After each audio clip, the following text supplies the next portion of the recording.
Picture this. It's February 14th, 1970, and you're standing trackside at Daytona International Speedway. The ground beneath your feet starts to vibrate. Then you hear it. A sound like controlled thunder mixed with mechanical violence. A bright blue missile screams past at 200 miles per hour, but this isn't a jet fighter. It's a Plymouth with a wing so tall you could use it as a park bench and a nose cone that belongs on a rocket ship. The Plymouth Superbird, the car that was literally too good for NASCAR to handle. But here's where it gets interesting. This wasn't just about going fast, this was about revenge, engineering pushed to its absolute limits, and a rulebook that couldn't keep up with innovation. The Superbird represents one of the most fascinating chapters in American motorsport, when Detroit engineers went so far beyond the boundaries that racing officials had to rewrite the rules just to stop them. Today we're diving deep into the Plymouth Superbird, the winged warrior that dominated NASCAR so completely it got itself banned. We'll explore the cutthroat competition that birthed it, the radical engineering that made it unstoppable, and why NASCAR decided this car was simply too powerful to race. To understand why Plymouth built something this extreme, we need to travel back to 1969. NASCAR was experiencing its first true technological arms race, the Aero Wars. Ford had just unleashed the slippery Torino Talladega. Dodge countered with the radical Charger Daytona, complete with that now famous nose cone and towering rear wing. These weren't just modified street cars anymore, they were purpose-built weapons designed to slice through air like bullets. The stakes? Nothing less than manufacturer supremacy and millions in marketing value. NASCAR victories sold cars on Monday and every manufacturer knew it. But Plymouth had a problem that went deeper than aerodynamics. They'd just lost their biggest asset. Richard Petty, the king himself, had defected to Ford. Why? Because Plymouth didn't have an Aero Warrior to compete with Ford's Talladega. Petty wasn't going to lose races in inferior equipment, loyalty be damned. Plymouth executives were in crisis mode. Losing Petty wasn't just losing a driver, it was losing the face of their racing program. They needed him back, and they needed something that could compete with, no, dominate everything else on track. The order came down from the top. Build something that makes the competition look like they're standing still. Enter the Superbird project.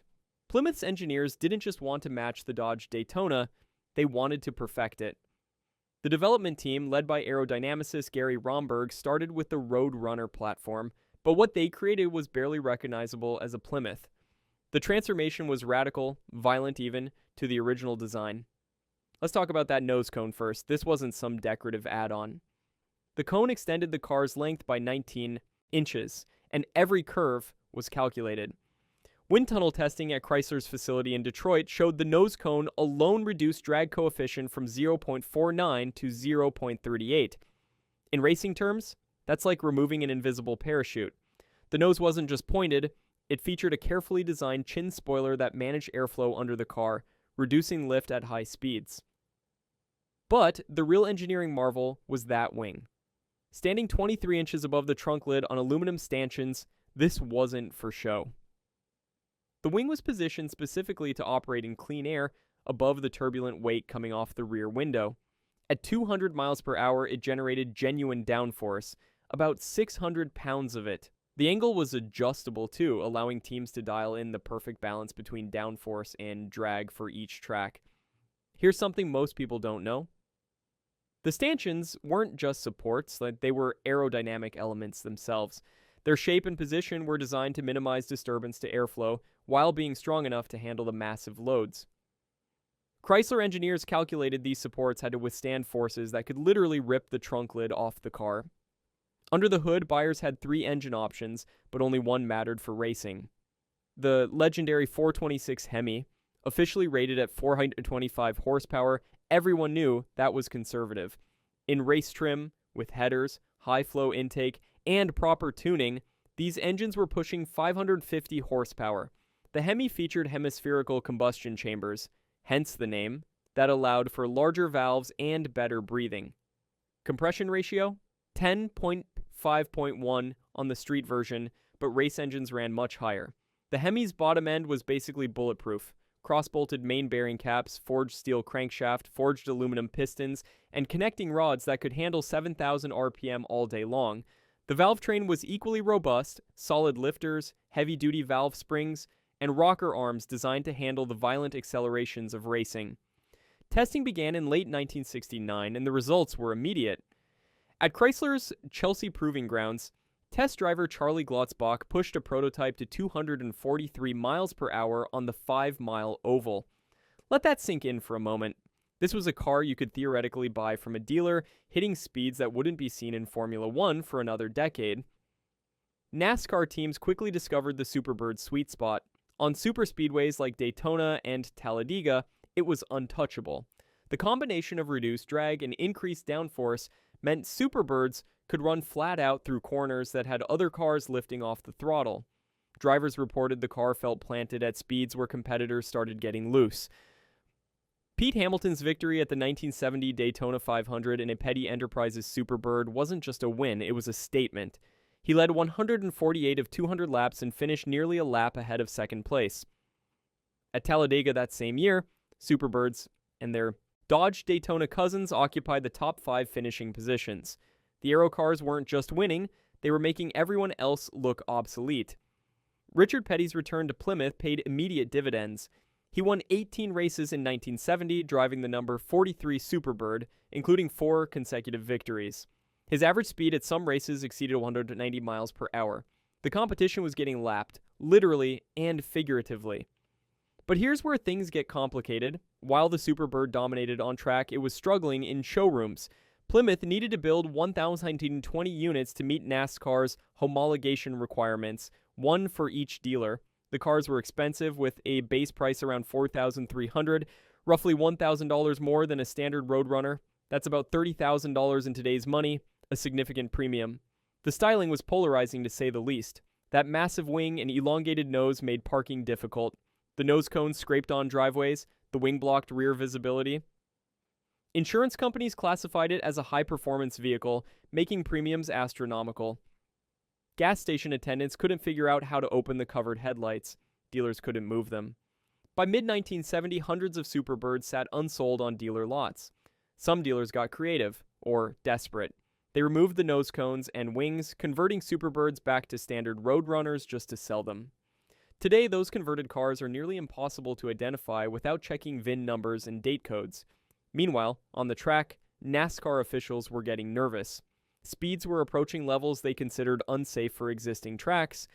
Talladega had already seen Bobby Isaac hit 2,104 m/h in a Dodge Daytona during a test session. Tire technology hadn't caught up. Safety barriers were inadequate for these velocities. Something had to give. Bill Francis Sr., NASCAR's founder and president, made the call. For 1971, NASCAR introduced new regulations specifically targeting the Aero cars. Wings and spoilers could extend no more than 5 inches above the rear deck. More critically, aero-bodied cars would be restricted to 305 cubic inch engines instead of the 426, 430 cubic inch monsters they'd been running. The rule change was surgical in its precision. It killed the Aero cars' competitiveness without explicitly banning them. The physics were simple and brutal. A 305 cubic inch engine couldn't generate enough power to overcome the drag penalty of the radical bodywork. Without the big engines, the Aero cars were actually slower than conventional bodies. The Superbird and Daytona became extinct overnight in NASCAR competition, but the engineering impact rippled through the industry. The Superbird proved that aerodynamics mattered as much as horsepower. Within a few years, every NASCAR team had wind tunnel data. Subtle aerodynamic modifications became standard practice.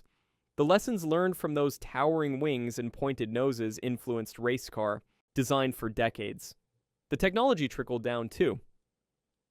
Concepts like front air dams, rear spoilers, and underbody airflow management, all pioneered or perfected on the Superbird, eventually appeared on production cars. Today's NASCAR Cup cars, with their precisely shaped bodies and rear wings, are direct descendants of the Superbird's radical approach. From a technical perspective, the Superbird represented peak mechanical engineering before computers took over design. Every curve, every angle, every dimension was determined through physical testing and manual calculation. Engineers used yarn tufts and smoke streams in wind tunnels, not CFD software. They built and tested dozens of nose shapes in clay and fiberglass before settling on the final design. The rear window modification deserves special mention. The Superbird's rear window was different from the Daytona's. It used the standard Roadrunner glass with metal caps covering the corners. This created small vertical surfaces that helped stabilize airflow coming off the roof. Such attention to detail shows how thoroughly engineers analyzed every surface. Even the vinyl roof wasn't just aesthetic. It covered the welded seams where the nose cone attached to the body. Chrysler engineers discovered that any surface irregularity at that junction created turbulence that increased drag. The vinyl provided a smooth transition that was easier to manufacture than perfectly smooth metalwork. Production Superbirds required extensive hand fitting. The nose cones were fiberglass, molded by Creative Industries in Detroit. Each one had to be carefully aligned and attached to the steel body. The wing stanchions were welded to reinforced mounting points in the trunk. No two cars were exactly identical. Build quality varied depending on which team assembled it. Racing teams discovered tricks the factory never intended. Some crews found that removing the rear bumper reduced weight and improved airflow. Others experimented with different wing angles for different tracks, maximum downforce for short tracks, minimum drag for super speedways. The rules said the wing had to be there. They didn't specify the exact angle. The Hemi engine itself was a marvel of 1960s engineering. The hemispherical combustion chambers allowed for massive 2.25-inch intake valves and 1.94-inch exhaust valves. The valve angle, 58 degrees, provided a straight shot from intake port to exhaust. This meant excellent breathing at high RPM, but also meant the Hemi needed a complex valve train with 2 rocker shafts per head. Race-prepared Hemis were different animals entirely. NASCAR teams would port and polish the heads, increasing flow by 20% or more. Compression ratios climbed to 12.1 or higher, requiring 103-octane fuel. Solid roller camshafts with radical profiles kept valves open longer and lifted them higher. Internal modifications included lighter pistons, stronger rods, and balanced rotating assemblies that could survive 7,500 RPM. The band's aftermath was swift and decisive. Petty Enterprises immediately switched to conventional Plymouth bodies for 1971. The Superbird became a relic overnight. Too radical for racing, too impractical for the street.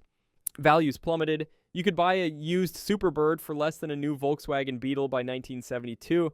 But time has a way of validating engineering excellence. What was once too radical became legendary. Collectors recognized the Superbird as the ultimate expression of factory racing development. Values started climbing in the 1980s and haven't stopped.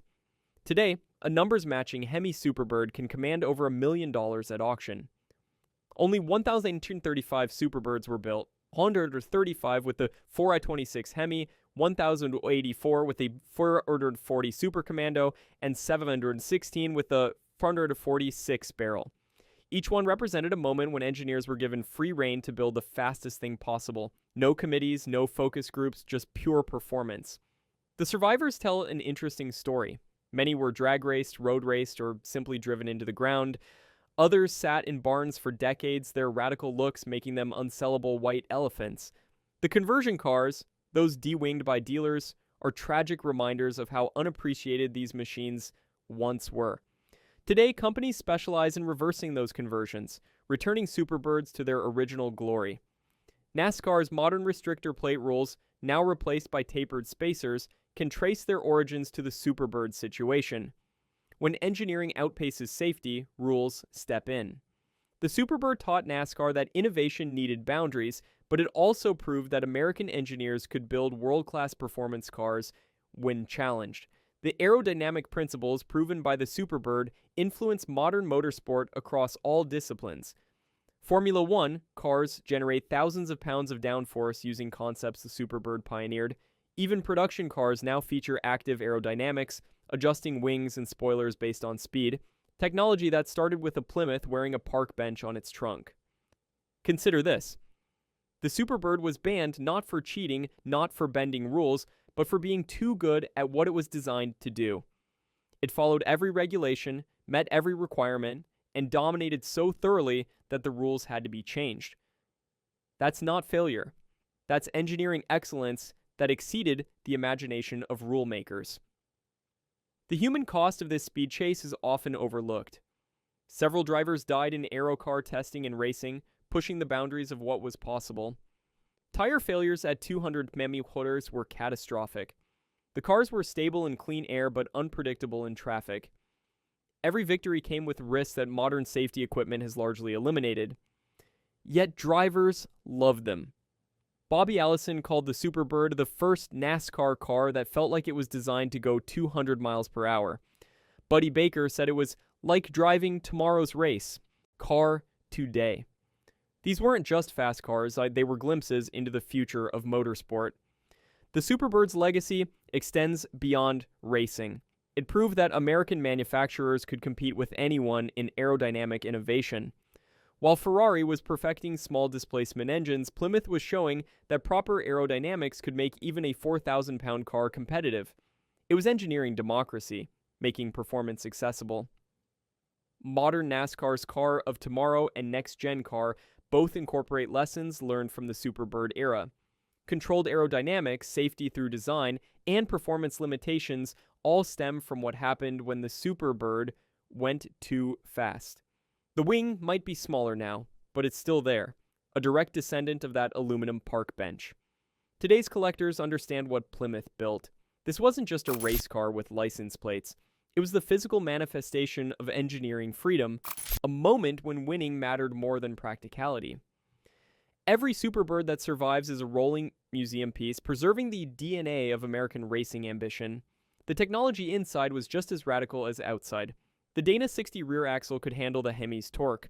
The 11-inch drum brakes were marginal at best for 200 mph speeds, leading many racers to experiment with early disc brake setups. The suspension was basically stock Roadrunner, leaf springs, and torsion bars, proving that aerodynamics mattered more than sophisticated suspension at high speeds. Racing teams learned to exploit every advantage. They'd adjust tire pressures to change the car's rake angle, affecting airflow under the body. Some teams reportedly built special qualifying engines that would survive just long enough to set pole position. The rulebook was treated as a challenge, not a limitation. The street versions were detuned but still magnificent. The standard 440 Super Commando made 375 horsepower and 480 lb-ft of torque, enough to smoke the tires through second gear and hit 60 mph in under 6 seconds. Supercar performance for 1970. The Hemi versions were even more violent, capable of 13-second quarter miles straight from the dealer. But street Superbirds had their own problems. The nose cone's ground clearance was abysmal. The covered headlights were vacuum-operated and prone to failure. The wing created so much rear downforce that front tires wore prematurely. These were race cars forced to wear license plates, and it showed. The paint colors tell their own story. High-impact colors like Tor Red, Vitamin C Orange, and Limelight Green made these cars even more outrageous. Plymouth wanted them visible, impossible to ignore. Subtle wasn't in the vocabulary. Every Superbird was a rolling advertisement for Plymouth's racing program. Production ended in the late 1970, earlier than planned. Dealers were still trying to sell Insignia Racing 70 models well into 1971. Some Superbirds were titled as 1971 or even 1972 models just to move inventory. The car that dominated NASCAR couldn't dominate showrooms. Yet Plymouth achieved its primary goal. Richard Petty came back. His success in the Superbird cemented his legacy as NASCAR's king. The car and driver became inseparable in racing history. When people think of the Superbird, they see Petty Blue and the number 43. The engineering data from the Superbird project wasn't wasted. Chrysler used the aerodynamic research for future projects. The lessons learned about high-speed stability influenced everything from police cars to passenger vehicles. The wind tunnel time paid dividends for decades. Consider the Superbird's influence on modern performance cars. The Dodge Viper ACR's massive wing, the Corvette ZR1's aggressive aero package, the Camaro ZL1 11LE's dive planes, all descendants of the Superbird's philosophy. Make the air work for you, not against you. The Superbird also proved that racing improves the breed. Technologies developed for competition eventually benefit everyone. Today's cars are more aerodynamic, more stable, and more efficient because engineers pushed boundaries on tracks 50 years ago. The Superbird was a catalyst for progress. In the end, the Superbird's ban wasn't really about the wing being too powerful. It was about NASCAR realizing that unlimited engineering would lead to unlimited speeds, unlimited costs, and unlimited danger. The Superbird represented the end of innocence. when racing had to accept that boundaries were necessary for survival. But what a way to go out. The Superbird didn't fade away or become obsolete through evolution. It was legislated out of existence because it was too successful. That's a badge of honor no amount of racing victories could equal. It was so good at its job that the job had to be redefined. The philosophical question remains, should innovation be limited to preserve competition? The Superbird says no, build the best thing possible and let others catch up. NASCAR said yes, competition requires parity. Both views have merit, but only one produced the Superbird. Today, when you see a Superbird at a car show or museum, you're not just looking at a car, you're looking at the physical embodiment of because we can. It represents a moment when engineers were told to win at all costs, and they delivered something so effective it changed the sport forever. The massive wing, the pointed nose, the wild graphics, they're all symbols of excess, but purposeful excess. Every element had a function, every modification had data behind it. This wasn't styling for the sake of styling, this was form-following function to its logical extreme. Modern aerodynamicists still study the Superbird. With modern CFD analysis, they've confirmed what 1960s engineers discovered through trial and error. The design was remarkably efficient for its time. Some elements, like the nose cone's shape, were nearly optimal even by today's standards. The Superbird asks us to consider what we've lost in the name of safety and parity. Yes, modern racing is closer, safer, and more sustainable, but it lacks the raw innovation, the engineering moonshots that produced cars like the Superbird. Sometimes progress means accepting limitations. For Plymouth, the Superbird was a Pyrrhic victory. They won on Sunday but couldn't sell on Monday. The development costs were never recouped through sales. But the marketing value, the legend created, that's priceless. Every car enthusiast knows the Superbird. That recognition is worth more than profit margins. The survivors are treated with reverence now. Restored Superbirds command respect at any gathering. They represent American engineering at its most audacious. No excuses, no compromises, just pure intent translated into metal and fiberglass. When you consider that this car was banned for being too effective, it reframes the entire story. This isn't about failure or excess. It's about succeeding so completely that the rules couldn't contain it. The Superbird didn't lose. It won so decisively that winning had to be redefined. The lesson of the Superbird is simple. Given freedom, engineers will always push boundaries. Given boundaries, they'll find ways around them. The cycle continues today in every form of motorsport. Rules create innovation, innovation forces new rules. The Superbird was just the most dramatic example. What do you think about the Superbird's ban? Was NASCAR right to restrict these incredible machines, or should innovation have been allowed to run free? Drop your thoughts in the comments below. And if you enjoyed this deep dive into one of racing's most controversial cars, make sure to subscribe. We're just getting started exploring the machines that were too good for their own good. Until next time, keep those wings high and those engines screaming.